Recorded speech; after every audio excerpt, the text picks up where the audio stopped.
Ukraine युद्ध शुरू होने से पहले यूक्रेन में पढ़ रहे इंटरनेशनल स्टूडेंट्स की संख्या थी कुल 76,000, जिनमें से 20,000 अकेले भारतीय स्टूडेंट थे। इंटरनेशनल स्टूडेंट्स में सबसे ज्यादा संख्या ही भारतीय स्टूडेंट की थी।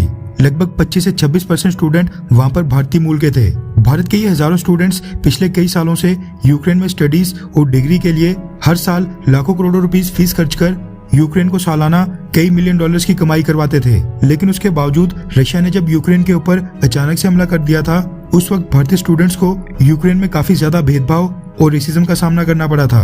कई भारतीय स्टूडेंट्स के साथ बॉर्डर के ऊपर धक्का मुक्की और मारपीट तक हुई, और शायद भारतीय सरकार एक्टिव होकर समय पर इंटरवीन ना करती, पूरे मामले में दखल ना देती, तो शायद भारतीय स्टूडेंट्स का यूक्रेन बॉर्डर से निकलना बेहद मुश्किल हो जाता। ये तो चलो यूक्रेन का हाल था जहाँ पर युद्ध चल रहा था, लेकिन अब खबर निकल कर आ रही है कि भारत के स्टूडेंट्स के भारत वापस आने के बाद उनके साथ यूक्रेनियंस बहुत ही बुरा बर्ताव कर रहे हैं। भारत के लगभग 20 से 22,000 स्टूडेंट्स यूक्रेन की अलग अलग यूनिवर्सिटीज और कॉलेज में एनरोल्ड हैं, जिनमें से ऑलमोस्ट सभी को कोर्स के बीच में ही यूक्रेन छोड़कर भारत वापस आना पड़ा था। यूक्रेन में युद्ध के कारण हालात बद से बदतर हो चुके हैं, लेकिन क्योंकि भारत से जाने वाले स्टूडेंट्स यूक्रेन के कॉलेज और यूनिवर्सिटीज की कमाई का बड़ा साधन है, इसलिए भारतीय स्टूडेंट के बार बार कहने पर एडमिनिस्ट्रेशन ने वहां पर युद्ध के बीच में ही भारतीय स्टूडेंट्स के लिए ऑनलाइन क्लासेस शुरू करने का फैसला किया। यूक्रेन में बैठे बैठे टीचर्स भारतीय स्टूडेंट को ऑनलाइन लेक्चर्स देते हैं, मगर अब खबर निकल कर आ रही है कि भारतीय स्टूडेंट के साथ वो बुरा बर्ताव भी किया जा रहा है। दरअसल भारत शुरू से इस विवाद में न्यूट्रल अप्रोच लेकर चल रहा है, जिसको यूक्रेन और वेस्टर्न वर्ल्ड रशिया का साथ देना मान रहे हैं। रशिया वर्सेस यूक्रेन युद्ध पर भारतीय सरकार का क्या डिप्लोमेटिक स्टैंड है, इसके लिए अब भारत के छात्रों को सफर करना पड़ रहा है। रेफरेंस के लिए आपकी स्क्रीन के ऊपर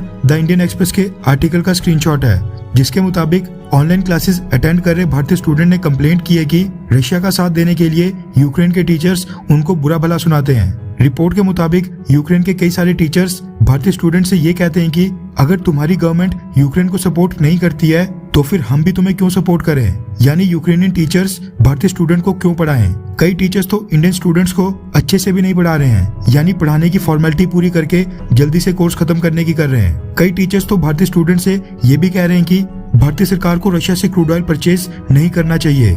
हालांकि सारे टीचर्स इस तरह का बर्ताव नहीं कर रहे हैं, लेकिन एक सेक्शन ऐसा है जो भारतीय स्टूडेंट को भारतीय सरकार के फैसले के कारण सुनाते हैं। रिपोर्ट के मुताबिक कई सारे भारतीय स्टूडेंट्स, जिनमें गर्ल्स स्टूडेंट बड़ी संख्या में हैं, उनका मानना है कि यूक्रेन में सिचुएशन सुधरने के बाद जब वहां पर युद्ध रुक जाएगा, उनको यूक्रेन में वापस जाने पर वहां पर कई सारी मुश्किलें आने वाली हैं। उनकी सेफ्टी का इशू पैदा हो सकता है, यूक्रेन के लोग उनके साथ बुरा बर्ताव कर सकते हैं। कई भारतीय स्टूडेंट ने यूक्रेनियन टीचर्स को ये भी कहा कि यूक्रेन तो उनका सेकंड होम यानी दूसरा घर है, और वो भारतीय सरकार के स्टैंड को सपोर्ट नहीं करते हैं। भारतीय स्टूडेंट ने यूक्रेन के टीचर से ये भी कहा कि ये सब तो डिप्लोमेसी है, और सारे भारतीय स्टूडेंट रशिया नहीं यूक्रेन को ही सपोर्ट करते हैं। लेकिन यूक्रेन में बैठे टीचर्स ये सारी दलीलें नहीं मान रहे हैं। भारत ने पिछले महीने यूक्रेन को ह्यूमैनिटेरियन एड की 2 शिपमेंट्स भेजी थी, और 2 दिन पहले ही 7,700 kg की मेडिसिन और मेडिकल इक्विपमेंट भी भेजे थे।